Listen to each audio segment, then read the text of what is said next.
இருமலில் பல வெரைட்டி இருக்குது. சளியினால் வரக்கூடிய இருமல் எப்படி இருக்கும்? தொண்டையில் கட்டு இருக்கும். இருமல் இருந்ததுனாலே சளி வரும். ஸோ இந்த மாதிரி உள்ள இருமலுக்கு நிறைய மருந்துகள் அது வேறு விதமாக இருக்கும். ஆனால் இந்த மாதிரி சளி எதுவுமே இல்லை, ஆனால் இருமல் மட்டுமே இருந்துக்கிட்டு இருக்கு அப்படின்னா அதுக்கான சொல்யூஷன் அந்த வீடியோவில் பார்க்கலாம். வணக்கம், நான் உங்கள் சித்த மருத்துவர் மெல்வின்.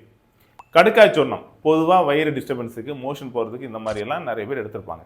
இந்த கடுக்காய் சூர்ணத்தை எடுத்து கொஞ்சம் தேனில் 1 கிராம் எடுத்து தேனில் மிக்ஸ் பண்ணி காலையிலையும் நைட்டும் சாப்பிட்ட அப்புறம் எடுத்துகிட்டு வந்தீங்க அப்படின்னா இந்த மாதிரி உள்ள சளி இல்லாத இருமலுக்கு ஒரு நல்ல தீர்வாக இருக்கும். ட்ரை பண்ணி பார்த்துட்டு எப்படி இருந்து அப்படிங்கிறத கமெண்ட்டில் சொல்லுங்கள். இந்த மாதிரி பயனுள்ள மருத்துவ தகவலுக்கு நம்ம சேனலை ஃபாலோ பண்ணுங்கள். இந்த தகவல் உங்களுக்கு பிடிச்சிருந்ததுன்னா லைக் பண்ணுங்கள்.